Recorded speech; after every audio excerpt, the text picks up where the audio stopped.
Hi everyone, this is Nicole, and this is a weekly live stream called Ask Nicole, where I answer your marketing and tech-related questions framed with the small business owner in mind. Technically, this is a rebroadcast. I had some problems with the sound. I think I know what the problem is, and so I am fixing it now. So something that people ask, actually it's come up twice with clients in the last couple of weeks, is how do I do a logo? Or I want a logo and I don't know where to start. And so what I wanted to do is give you a little bit of resources today related to that. And I also want to tell you the story of my own logo and how it got to be what it is today. And the benefits of having a logo, even if you're a single person business, and I was a single person business when I got my logo, is it does a couple of things for you. First of all, it gives you a little bit of separation between yourself and the business. So like when someone asks for a visual to represent your business, you don't have to send your headshot or a picture of your office or something like that. You can send something that visually represents you that's not your picture. So it's kind of nice sometimes, I think, to have that separation bit. But the second reason to have a logo is that the logo does a lot of heavy lifting for you. And what I mean by that is that it communicates a lot about you. You know, a picture is worth 1,000 words.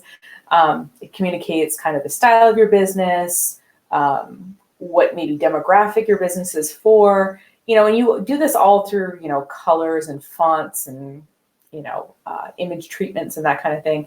So you can look at a logo and you can tell whether something, oh, those people sell B2B products, or those people look like they sell software to 30-something-year-old men, or whatever. You know what I mean? Like you can look at a logo and kind of make some assumptions. And sometimes those assumptions can be helpful, can be a bit of shorthand so that you get in front of the customers that you want. So if you're thinking about getting a logo, let me talk a little bit about kind of my logo, because I think it's interesting. Of course, I think it's interesting. It's my stuff. But I've been in business for almost 15 years. And so I've had actually 3 iterations of my logo. They're all in the same vein, which you'll see in a second. But, the reasons, for the changes you'll see, and talk about the kind of pros and cons of different parts of that process. And then, like I said, a few pathways that you can take to having a logo of your own. So let's get this party started. So I'm about to show you, this is my very first logo. So I'm pretty proud of this logo. And at this point, when I had this logo designed, so it's 2008, picture it, Ellsworth, Maine, 2008. I had been blogging a personal finance blog. I'd been having a personal finance blog for about a year, maybe a year and a half. And I decided I'd been using a template, a TypePad template. Yeah, my blog was on TypePad. I think Seth Godin is the only person I know who still blogs on TypePad. But anyway, I was on TypePad too, and I had been using a template. And what I wanted to do, though, was make myself stand out because I wanted to start doing some marketing consulting. I had been blogging and people were asking me for help with their blogs. So I wanted a professional website. So at the time, I was working for a web design company, and I was doing mainly content and stuff. And they didn't want to do any marketing. They were like, we're not interested in that. So I was doing that on the side. And so I hired the web design company I worked for to design my website for me.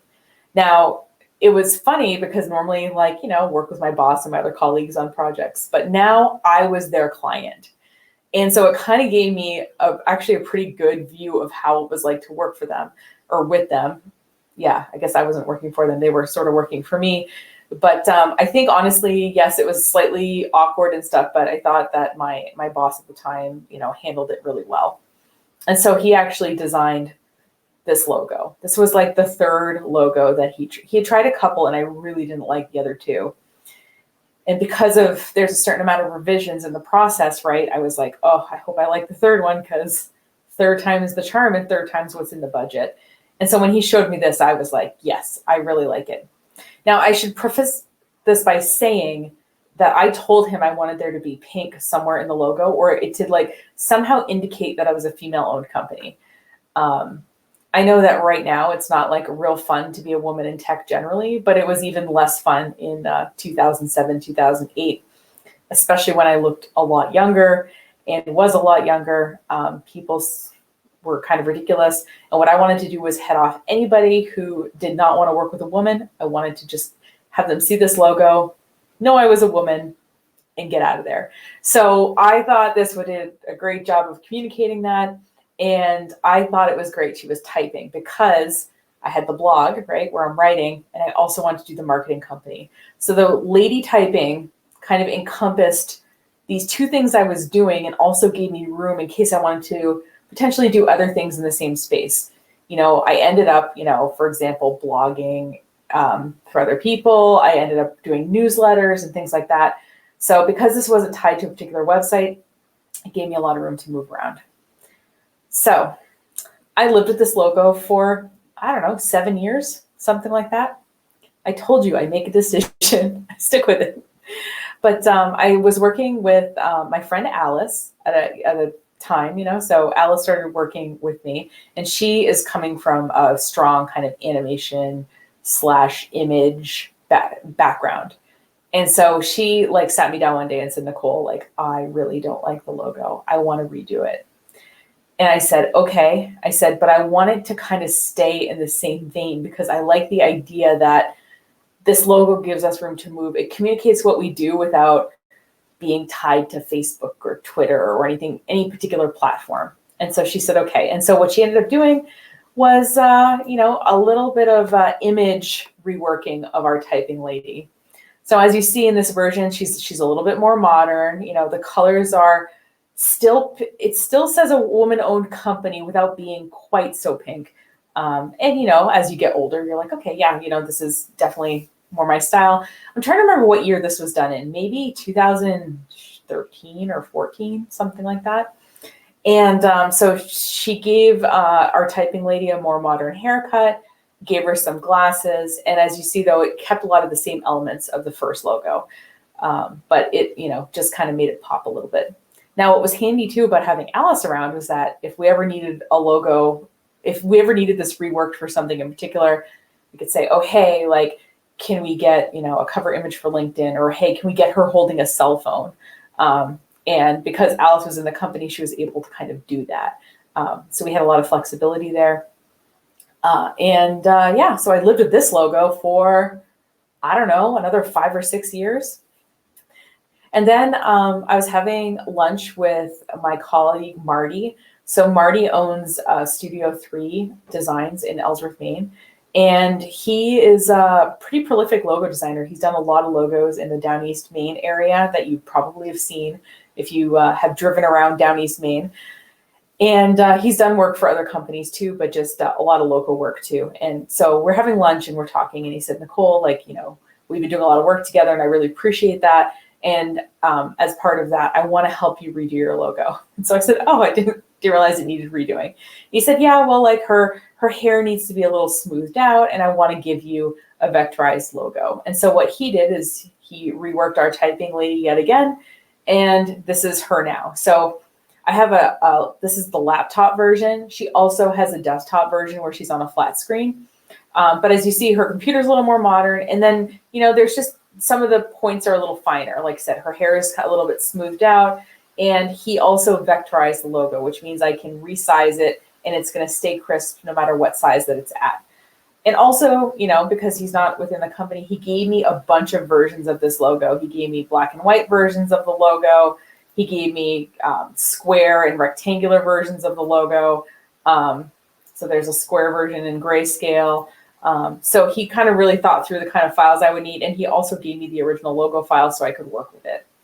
So all this to say is that, I've always been the typing lady, but she's changed over the years. But because her structural elements remain similar, she remains recognizable.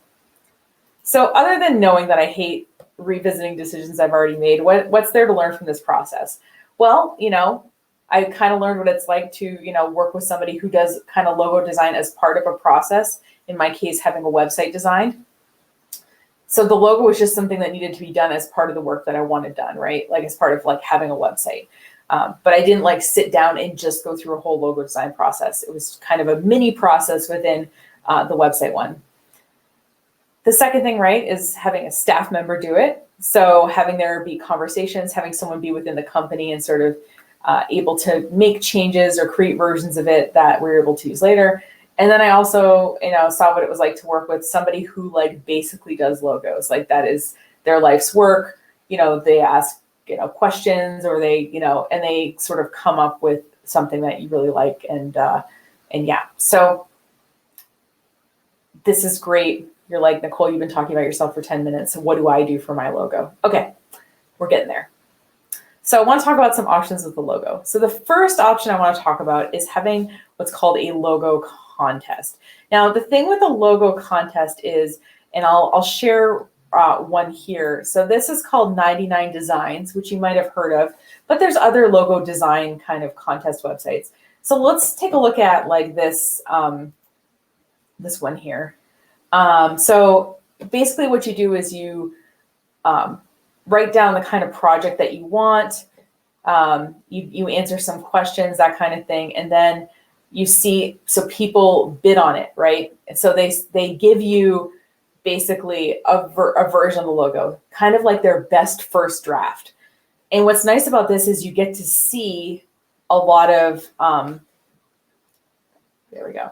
So you get to see a lot of versions of what your logo could be. But because you're not going through an iterative design process with a specific person, you're kind of getting, like I said, what I feel like is everybody's best first draft. Now, obviously, could you decide to hire this person and say, hey, I want some changes made or whatever? I'm guessing yes. But what you'll see here is there's a minimum, there's a bid of like, okay, we're going to award the winner this amount of money. So you can't like pretend to have a contest and then take everyone's ideas and take it to a logo designer. First of all, that would make you a jerk. But second of all, like these websites have thought about jerks like that. And yeah, you just can't do that. So you put a budget for it. And obviously the higher the budget, the more bids you're going to get probably, or potentially the higher quality bids you're going to get. But there is a minimum spend, and you are going to pay the winner of the contest some amount of money. So yeah, so if you want like a lot of options, or to kind of like that maybe you just have like absolutely no idea what you want. Like it's kind of nice to see a bunch of like different versions of a logo. So this is like Northern Racers. Like look how different all these logos are here. They're so yeah. So if you have absolutely no idea what you want, it can be nice to sort of see what's out there in terms of designers and in terms of what other kinds of things that you can have.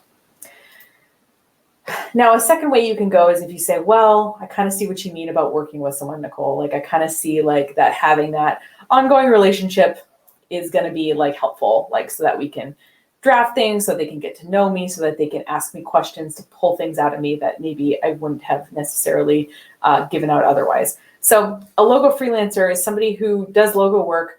And, I just pulled up an example on the screen here. So this is Fiverr. So I just looked up logo design in Fiverr.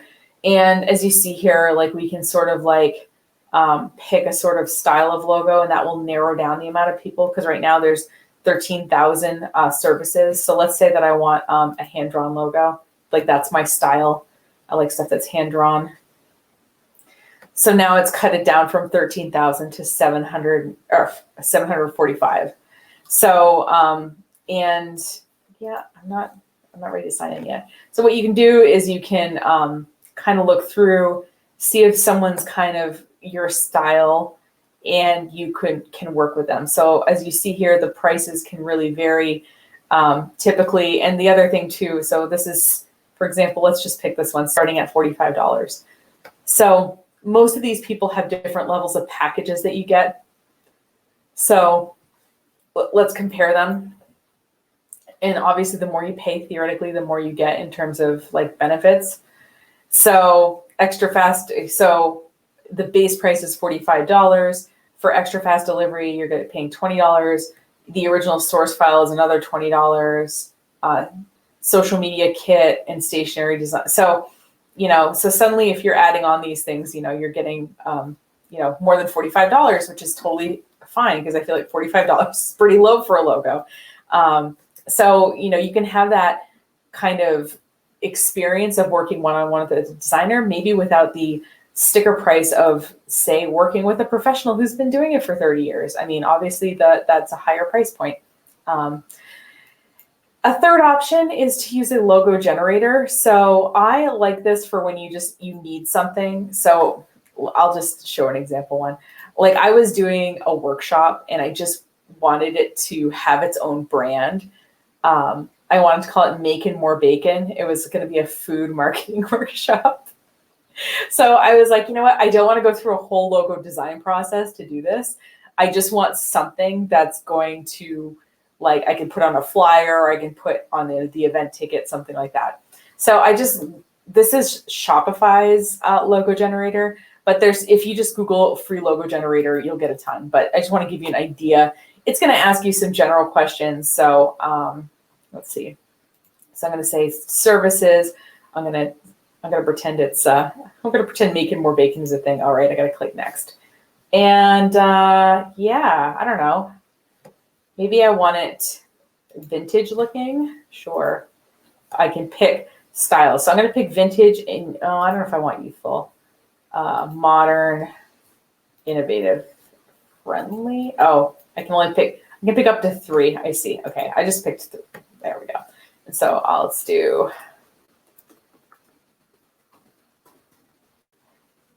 I could put a slogan if I wanted. Obviously the slogan would, and then it says like, where will I use this logo? So I'm just going to say just online web store. So now it's generated by a computer, right? So it's not like necessarily the most deeply thoughtful thing you've ever seen, but yeah, it's just trying to give me some idea of the kinds of things I could do. So like this kind of works because it has a $sign in it. Now let's pretend I liked this one. Pretend being the operative word. Now let's say, I like this one, but I don't like the font. What it will do is it will let me pick a different font. So there's a more decorative font. Let's just pick something super different. Let's pick a handwriting font. So, and if I wanted to, I can also change the colors. Like, so maybe I want different color scheme, that kind of thing. So most logo generators let you make some decisions like that based on the automatically generated one. And then let's pretend I like this. Again, pretend being the operative word. And then what I can do is I can download this logo. So it's giving me a free, logo. It's not giving me everything though. It's not giving me necessarily the highest, oh wait, download logo. Okay, it's having me make a Shopify account. Interesting.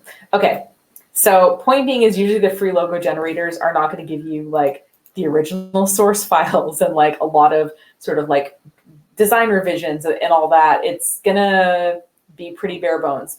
But if you need something, like I said, like I did for my workshop, then that might be perfectly suitable to your needs. Or if you're just starting off and you just really, you're trying to open your restaurant like on Monday and you need something to put on the menu and you just want something you don't hate, a logo generator might be fine.